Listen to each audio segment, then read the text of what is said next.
They say grief makes people honest. But that's a lie. Grief makes people perform. It makes them wear black and weep on cue. It makes them whisper about the past like it's a sacred thing, when in truth, they're rewriting it with every breath. And no one performs grief better than my stepmother, Vivian. She stood at the edge of my father's grave in a perfect tailored coat, her gloved hands clutching a silk handkerchief that had no tears on it. Her face was a painting, every expression deliberate, every blink timed like she'd rehearsed it. To everyone else, she looked heartbroken. To me, she looked satisfied. The cemetery was small, quiet, the kind of place my father used to call old money peace. I hadn't been home in years. Not since Vivian arrived. She was nearly 20 years younger than he was. Beautiful, yes. But in that calculated way, every piece of her chosen, not born. Her blonde hair gleamed under the gray sky. Even her grief looked expensive. When the priest's voice faded and the last handful of soil hit the casket, I realized something. My father was gone, and the only person who seemed truly at peace about it was the woman standing closest to him. After the ceremony, people swarmed around her, the devoted widow, the tragic beauty left behind. They touched her arm, murmured condolences, offered help she'd never need. She soaked it in like sunlight. When she turned toward me, our eyes met for the first time in years.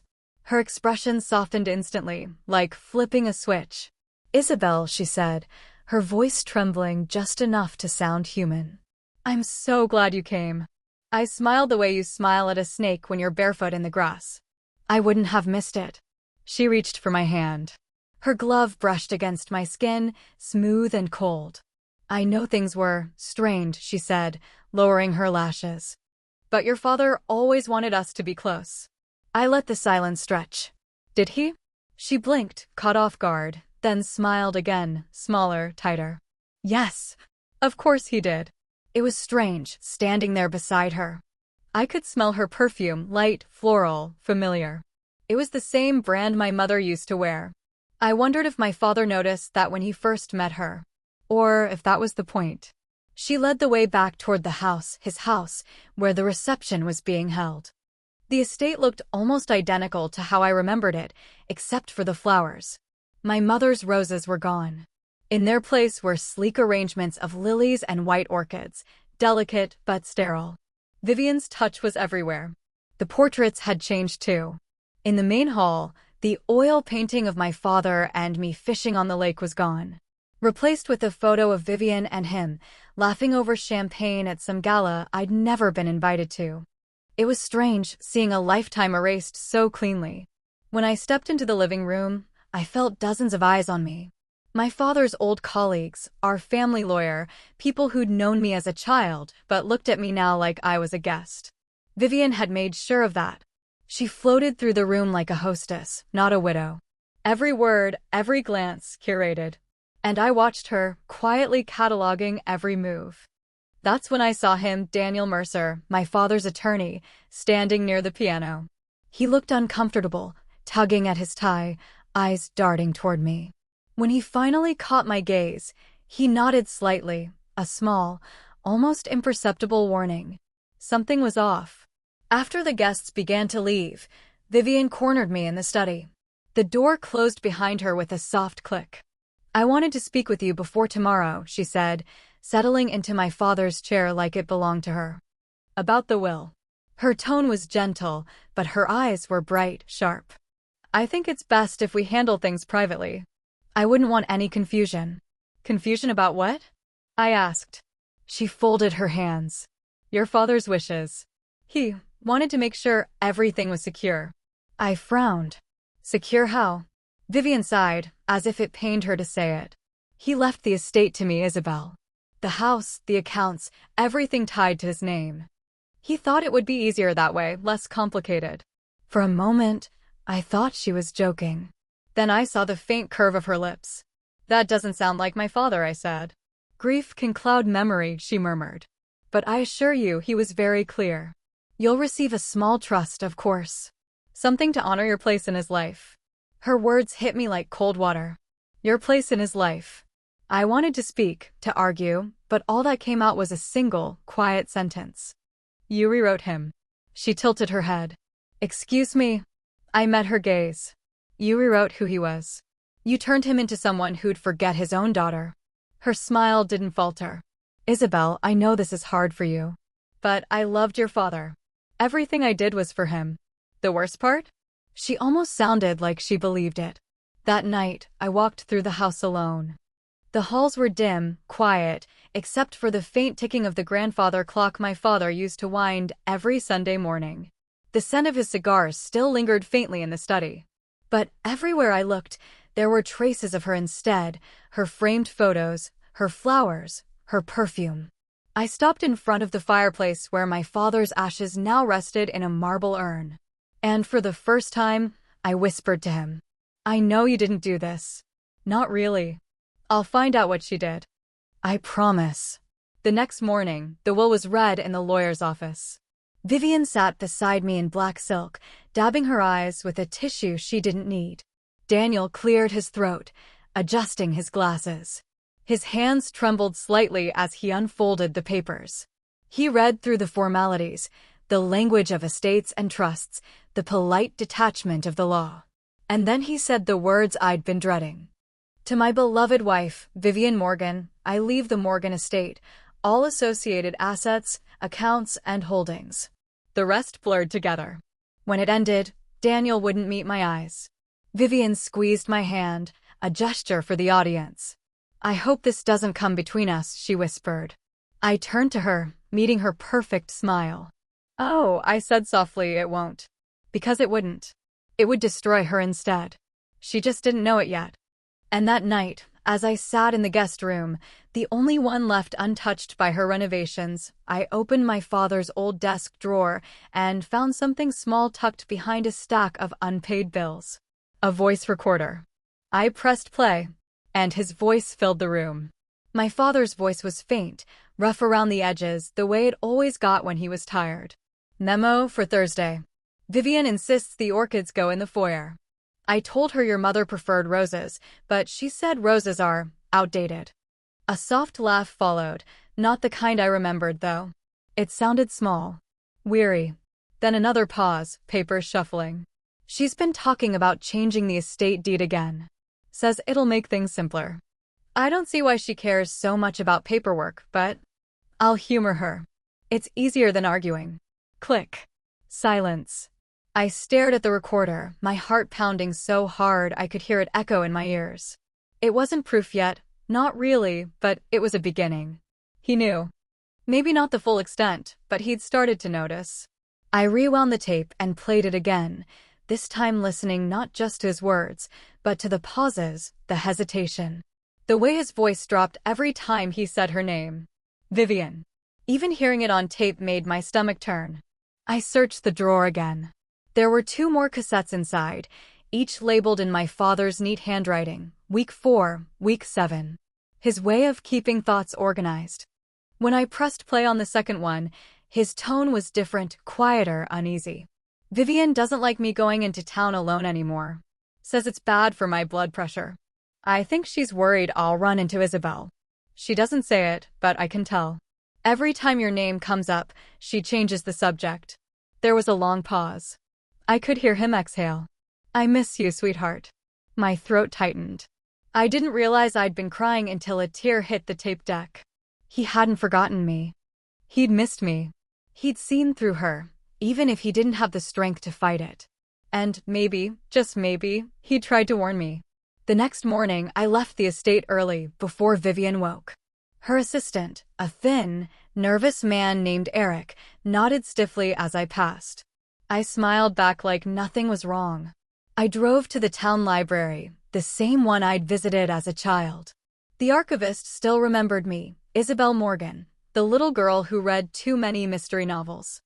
I asked for public records, property transfers, tax documents, and legal changes over the past 5 years. She brought me a stack of binders so thick they smelled like dust and ink. Hours passed. I combed through them, line by line, until I found it. A signature. My father's name, but not quite. A stroke too curved, a letter slightly wrong. Vivian had notarized it herself. I leaned back in the chair, staring at the paper. She hadn't just manipulated him. She'd forged him. That night, I couldn't sleep. Every corner of the house felt wrong, too quiet, too perfect. I imagined her walking these same halls, smiling, humming, planning. At midnight, I wandered downstairs. The lights from the garden spilled through the windows, pale and cold. That's when I heard a sound, faint, muffled, like whispering. It came from the study. I stepped closer. The door was slightly open. Inside, Vivian sat in my father's chair again, phone pressed to her ear. Her tone was calm, measured. Yes. I told Daniel to finalize everything before the weekend. He won't push back. He's too sentimental. A pause. I don't care what Isabel thinks. She'll take the trust and disappear. She always does. Another pause, then a soft laugh. She's not a threat. She never was. I backed away before she could see me. In that moment, something shifted inside me, a quiet, deliberate click. She thought I would disappear. She thought I would accept the crumbs she'd left me, walk away, and never look back. She thought wrong. The next day, I met with Daniel privately. He looked exhausted, his tie loose, his eyes shadowed. I know something's not right, I told him. You looked nervous during the will reading. He hesitated, fingers tapping against his coffee cup. Isabel, I can't discuss client documents. You know that. She forged his signature. His eyes snapped to mine. I pulled the photocopy from my bag and placed it between us. I compared it to the old property deed, I said. It doesn't match. He exhaled slowly. You shouldn't have this. But you know it's true. He didn't answer. He didn't need to. Finally, he said, I can't give you the files. But I can tell you this, your father started making changes 2 weeks before he died. Changes that didn't go through. Why not? He looked up at me, guilt flickering in his eyes. Because the day before he was supposed to sign them, Vivian canceled the meeting. Said he wasn't feeling well. I felt the air leave my lungs. She isolated him, I whispered. Daniel nodded. And by the time I saw him again, it was already done. We sat there in silence. The sound of the coffee machine filled the space where words failed. Finally, I said, if I wanted to prove it, quietly, could you tell me who notarized the changes? He hesitated again. Then he scribbled a name on a napkin and slid it across the table. I was never here, he said. When I looked down, the name stared back at me in looping cursive. Rachel Holloway. A local notary. The same woman who handled my mother's will years ago. I left the cafe and drove straight to Rachel's office. She looked older now, with silver hair and kind eyes that didn't hide her curiosity when she saw me. Isabel Morgan, she said softly. It's been years. I told her I needed to ask about a signature she'd verified for my father, one tied to the estate transfer. Her smile faltered. Oh dear. I remember that day. She opened her ledger, flipping through pages until she found the entry. Yes. Mr. Morgan and his wife came in, but I didn't actually see him sign. He wasn't feeling well, and she said she'd bring the documents to the car. When she came back, they were signed. Did she say he signed them in front of you? She insisted he had. I didn't think.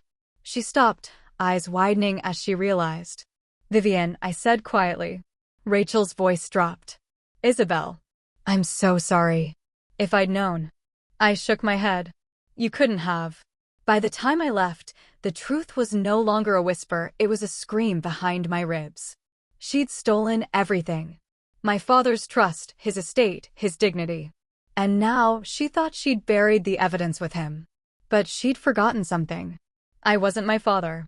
And I wasn't going anywhere. That night, I stood on the balcony overlooking the lake, the same one from our old fishing picture. The moonlight rippled across the water like glass. I pressed play on the recorder again, my father's voice echoing softly. Always trust your instincts, Belle. You have my stubbornness, use it well. I smiled. I will, Dad, I whispered. I will. And as the recorder clicked off, I already knew where I'd start. Vivian's perfect world was about to unravel. Thread by thread. When I woke the next morning, I felt lighter, not happier, not yet, but steady in a way I hadn't for months. The kind of calm that comes when you finally stop doubting what your instincts have been screaming all along. Vivian had forged my father's signature. She'd manipulated him. And now I was going to dismantle everything she'd built. But I couldn't do it head-on. She thrived in confrontation. The more you fought her, the more innocent she looked. No, if I was going to win this, I needed to be careful. I needed to let her think she'd already won. So, I started with the simplest weapon I had, kindness. I showed up at the estate that afternoon with pastries from her favorite bakery. The same place she used to brag about taking my father for Sunday brunch. She was in the garden when I arrived, pruning roses in her spotless white gloves. "Isabel," she said, her voice syrup-sweet. "What a lovely surprise." I smiled. "I thought you might like these. The lemon tarts." Her eyes flickered surprise, maybe suspicion, before she slipped on that polished grin again. "You didn't have to." "I wanted to," I said, meeting her gaze. "I think we got off on the wrong foot after the will reading. I don't want things to be tense between us." That was the moment she exhaled, just a small breath, but it told me everything. She was lowering her guard. "Of course not," she said. "Family should be able to move on, don't you think?" "Exactly," I said softly. "Family." We spent the afternoon like that, drinking tea, exchanging polite lies. I listened while she talked about her charity events, her plans for renovations, the legacy she wanted to build in my father's name. I nodded, smiled, played the dutiful daughter she wished I'd always been. Inside, though, I was memorizing everything, the names she dropped, the dates she mentioned, the little inconsistencies she didn't think I'd notice. By the time I left, I had a dozen small threads. All I needed to do was pull. That night, I called Daniel. "I need copies of all documents tied to the estate transfer," I said. "Anything with Vivian's signature." He hesitated. "Isabel, that could." "I know what it could do. But she forged my father's name, Daniel. Help me prove it." There was a long silence. "Then, you'll have them by Friday." While I waited, I made myself part of her world. I attended the charity dinners, smiled at her guests, even helped organize one of her fundraising galas. I learned how to blend in, how to play the part of the obedient, grateful daughter-in-law figure she could show off. And in doing so, I learned everything. Vivian was good. Too good.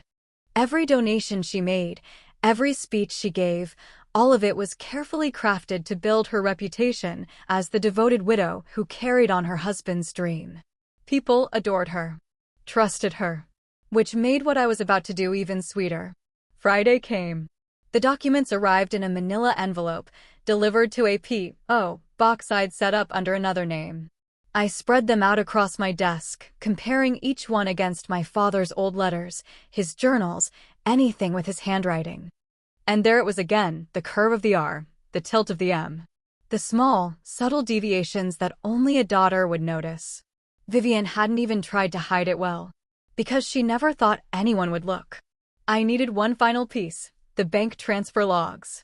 That's where she'd overstepped. At the next gala, I waited until she was deep in conversation with the mayor before slipping upstairs to her private office. The door was locked, of course. But Vivian was predictable. She liked control, not chaos. Which meant her passwords were never random. I glanced around the hall. A large portrait hung near the office door, one of her and my father on their wedding day. In the corner, the date was engraved, March 12, 2019. It was worth a try. I typed 031219 into the keypad. A soft click, then the door opened. Inside, the air smelled of perfume and paper, the sterile scent of someone who hid their mess behind organization. Her laptop sat open on the desk, the screen still glowing. She must have left it in sleep mode. I slipped into the chair and started searching emails, transfers, scanned contracts. Each one more incriminating than the last. She'd moved funds from my father's charity accounts into her private ones, masked as administrative costs. Hundreds of thousands, siphoned over 2 years. I copied everything onto a flash drive and deleted the access logs. And as I closed the laptop, I caught my reflection in the dark glass. I barely recognized myself, calm, steady, eyes sharp with purpose. That's when I realized this wasn't just revenge anymore. This was justice. By the time I got home, Daniel had texted, "We need to meet." Now, we met at a quiet cafe, the same one from before. He looked pale, anxious. "You need to be careful. Vivian's been asking questions about you. About what you're doing." "Let her," I said. "She won't find anything." "I'm serious, Isabel. People who get in her way don't do well." I smiled faintly.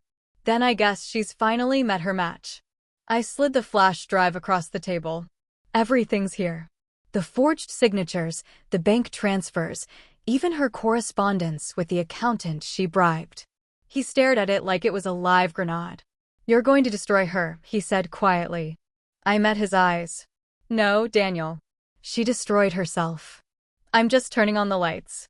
Over the next 2 weeks, I built my case, quietly, meticulously.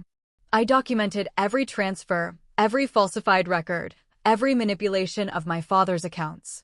I reached out to a journalist friend from university, someone who specialized in corporate corruption. I told her I had a story about a charity fraud case. She didn't need to know whose name was on the papers yet. When she asked for proof, I told her she'd have it soon. But the night before I planned to send the files, Vivian called me. "Isabel," she said, her voice unusually warm. "I've been thinking about everything lately. About how difficult it must have been for you, losing your father." I didn't speak. She continued, "I'd like us to start fresh. I was harsh before. I see that now. It was the performance of a lifetime." I almost laughed. "Thank you," I said softly. "That means a lot." "Good," she said. "Let's have dinner tomorrow. Just the two of us. I'll make your father's favorite dish." "Of course," I said. "I'd love that." When I hung up, I sat there for a long time, staring at the wall. She knew. Maybe not how much, but enough to be nervous. Dinner would be her attempt to regain control, to read me, manipulate me, twist the story back in her favor. But I wouldn't let her. Not this time. That night, I printed every piece of evidence, sealed it in an envelope, and tucked it in my bag. I was done hiding in the shadows. By the next evening, Vivian would know exactly who she was dealing with. And I would make sure she remembered it for the rest of her life. The dinner invitation felt like a test, not the kind you study for, but the kind that decides whether you keep your dignity or hand it over on a silver platter. I told myself it was a courtesy, that I would go because it would be kinder to see her face to face, to show I wasn't a specter to be mocked. But beneath that polite reasoning was a sharper truth. I wanted to watch her perform up close. I wanted to see if she still believed in the story she'd written. She greeted me at the door in a dress that seemed to have been chosen for maximum effect. Charcoal silk, simple lines, the color of someone who wanted to be taken seriously. The house smelled faintly of lemon and roast. The table was set with my father's china. There were lilies in a low vase, her preference since the funeral, and my stomach tightened at the sight of them. She had taken even the small rituals and rearranged them in her favor. "Isabel," she said, and the warmth in her voice was a polished thing. "I'm so glad you could come." I kissed her cheek. "It looks beautiful." She led me to the dining room. Everything gleamed, silverware aligned like teeth, crystal catching the chandelier's light. She moved with the assuredness of someone who lives in other people's approval. That night, dinner was the stage. I was the audience with a script hidden in my pocket. We ate in polite consonants at first, exchanging the usual phrases, "Food is good," "How's the house?" "Did you get enough rest?" She talked about plans for a small scholarship in my father's name, a way to foster young talent. It was exactly the kind of rhetoric she'd used in speeches, compassionate, broad, impossible to argue with. I listened. I responded when necessary. Inwardly, I catalogued. Halfway through the main course, she rested her fork and leaned forward just enough to let her voice dip to intimacy. "Isabel," she said softly, "I know these past weeks have been difficult for you. I can only imagine how." "How convenient," I said. She blinked, taken aback by the bluntness. Her practiced composure flickered like a candle in the wind. "What did you say?" she asked. "You made it all very convenient," I repeated. "Moving in so quickly, arranging things the way you did, changing the garden, the portraits. You made yourself a good woman in his final act." My voice was low, but it landed hard in the room. She smiled, but it wasn't kind. It was defensive. Isabel, you're being unfair. I loved your father. He loved me. He asked me to look after things. Surely you can respect that. Ask him to look after things? I said. Or rewrite requests until they meant what you wanted them to mean. He wasn't himself at the end. You isolated him. You closed his friends out. You doctored his papers. Her color drained. For the first time since I'd seen her at the graveside, the practiced mask fractured. She opened her mouth, then closed it. The silence tasted like admission. I don't know what she began. You don't have to pretend, Vivian, I said. The will is public record. The changes are traceable. I found the signatures. I heard his own voice on the recorder. You didn't take everything because you loved him. You took everything because you wanted everything. Tears came then, not for her but from her. She wiped them with a small, elegant hand, and I listened while she assembled the same sentences she'd used on other people. I did what was best for the estate, she mouthed. You're being dramatic. You're hurting yourself. Her words were brittle, and the room began to feel like glass. I thought about the recorder in my bag, about the cassettes whispering his fatigue and her name. I thought about the files on the flash drive and the ledger entries I'd printed and the email drafts scattered across my desk. Each piece had been gathered like a small, precise stone, weights I could drop when the moment demanded. I set the envelope on the table between us and slid it across as if it were a menu. Her eyes widened when she realized what it was. She looked from the papers to me, and something like fury flared behind her mourning. You can't do this, she said, voice thin. You'll ruin us. You'll ruin him. Who, me? I asked. I'm the one ruined here. He's the one whose name you took. My thumb traced the edge of the paper. You thought you could erase me, Vivian. You thought you could erase my father's mind the same way. I'm not disappearing. She stood abruptly, chair scraping, porcelain clinking against the plate. For a moment she simply breathed, the kind of steadying inhale some people use when they're about to strike. You don't get to do this, she said. I already did, I replied. She took a step toward me, then stopped. Her composure returned like a tide. Think carefully about this, Isabel. You're a beautiful, dramatic woman when you want to be. But this is my house. These are my friends. I have people who will believe me over you. That was the first threat dressed as concern. I had expected it. In many ways, she had been building armies for years, lawyers, PR people, a small network that thrived on her stories. It was time to show them an image that could not be explained away. You think I haven't thought about that? I said. You think I haven't planned for your arsenal? She laughed, and it sounded dangerously close to a cry. What is this then? An attempt to blackmail me? To extort money? No. I placed a small recording device on the table, one of the tiny disc recorders that fit in the palm of my hand. It was on, the red light blinking faintly. This is my proof. She sank back into her chair, eyes flicking to the recorder as if it might explode. Do you have any idea what you're doing? These accusations can destroy reputations. Think about. I have thought about it, I said. For months. You're not the only one who knows how to move through rooms like a queen. She regarded me then with an odd mixture of contempt and curiosity, as if she were watching a new species perform. You always were dramatic, she said. You always loved a show. And yet, I replied, you performed grief better than I ever could. The words hit her. She stood abruptly and the tablecloth shifted. If you go public with anything, she began. I finished for her. You and I both know how the world spins. The truth has a habit of finding its way into the right inboxes. I didn't come here to slander you. I came here to offer you, ungrudgingly, the chance to do the right thing. She laughed then, this time sharper. Do the right thing? You expect me to? Step down, I said. Return what is not legally yours, set the accounts straight, withdraw your public statements, and we can avoid the papers. We can avoid the humiliation. We can pretend this was a misunderstanding. For a long moment, she was silent. Her face was an impassive mask once more, and I could almost see the gears turning behind her eyes, calculating damage, weighing exposure, measuring cost. Do you honestly think I'll comply? She asked finally. No, I said. I think you'll deny. I think you'll have people call me crazy. But the work will be done. The record will exist.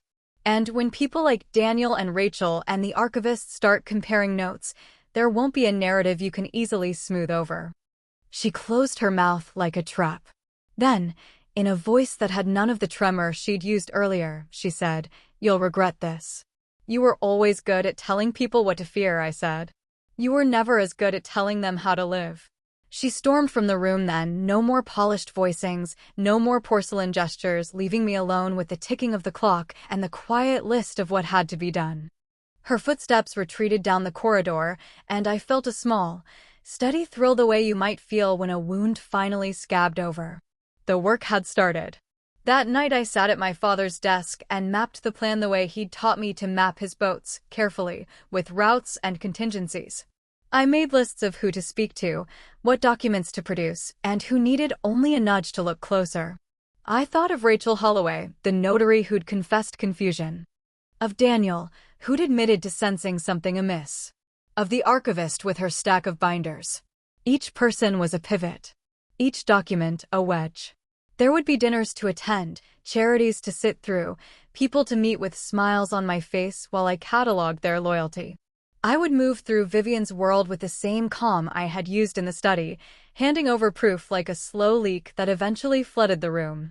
When I finally left the estate that night, the moon was pale and low over the lake. Fireflies winked in the marsh grass like tiny, intermittent admissions. I drove back to my apartment on the outer edge of town and, for the first time since the funeral, slept deeply. Morning came with a message on my phone from the journalist. "Are you ready?" I typed 2 words and hit send. Always ready. The long, quiet dismantling had begun. It didn't start with headlines or confrontations. It started with whispers, deliberate, surgical, placed exactly where Vivian liked to feel untouchable. The first leak was small, a misplaced document sent anonymously to the Historical Society board she chaired. It showed discrepancies in the estate's donation records, numbers that didn't align, signatures that didn't match. A week later, the same board received an unsigned envelope containing one of my father's original letters, proof of his intent to keep certain endowments separate from Vivian's projects. The handwriting was his, steady and familiar, a mirror of the letters he used to write me when I was a child. That letter alone cracked her facade. Within days, people who had once spoken her name like a benediction began speaking it like a warning. I didn't have to move fast. Vivian's power had always relied on momentum, charm, and control, a rhythm of never letting people stop long enough to notice the inconsistencies. So I slowed everything down. I introduced doubt into every room she entered. The journalist, a quiet, meticulous woman named Lila, became my shadow partner. We met in cafes, in her office, sometimes even in my car, parked on the edge of the lake road where the fog made us invisible. She recorded every detail, cross-checked every date, and built timelines like scaffolding. "I don't want to destroy her," I said once. Lila looked at me, half smiling. "Then don't. Just tell the truth loud enough that it can't be mistaken for silence." So that's what we did. I started attending the same charity events that Vivian prided herself on dominating. At first, she pretended not to notice me.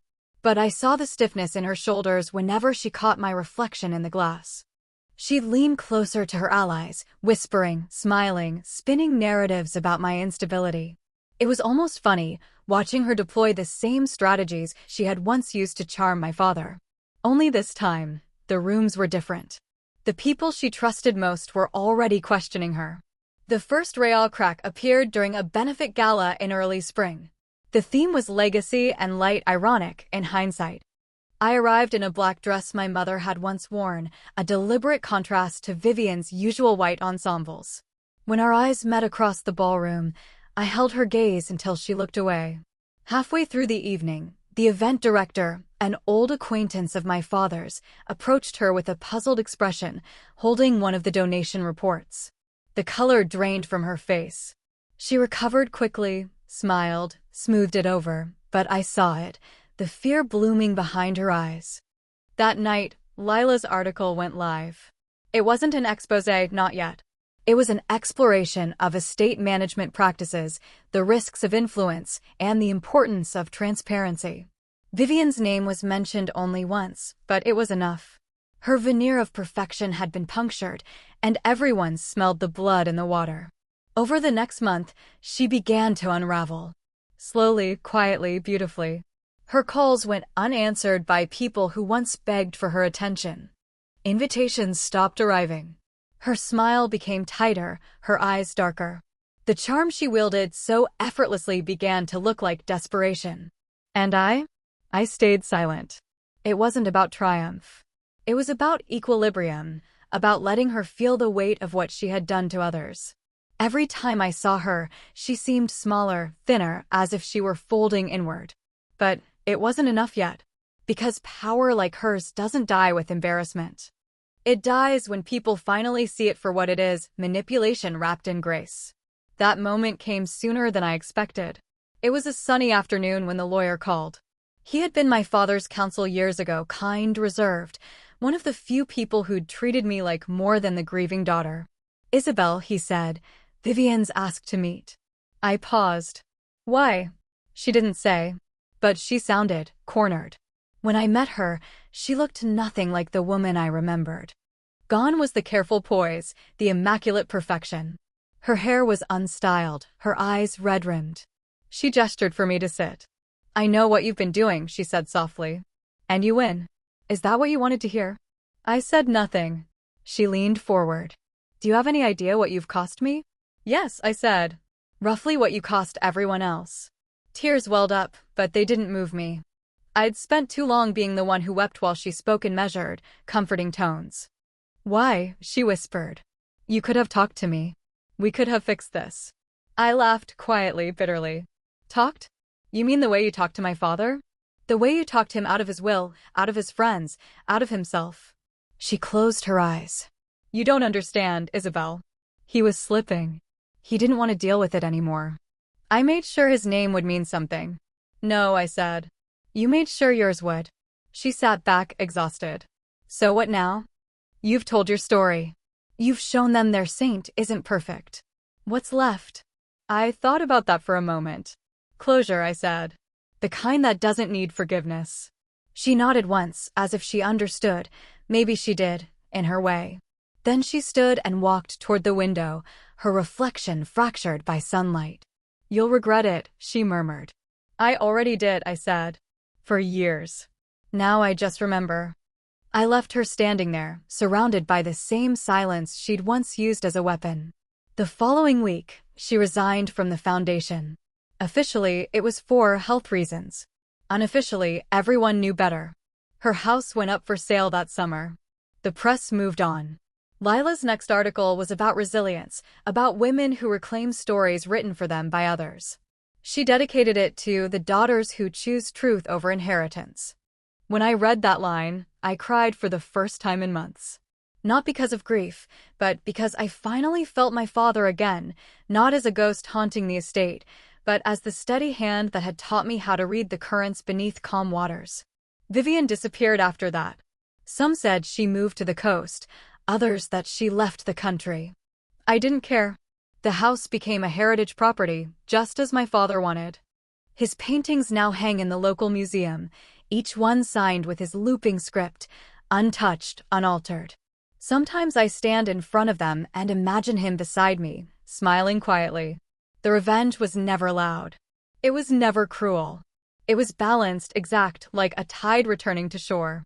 And as I left the museum one evening, the sunset glowing over the lake, I whispered the words that had guided me all along. Justice doesn't need to shout. It only needs to endure.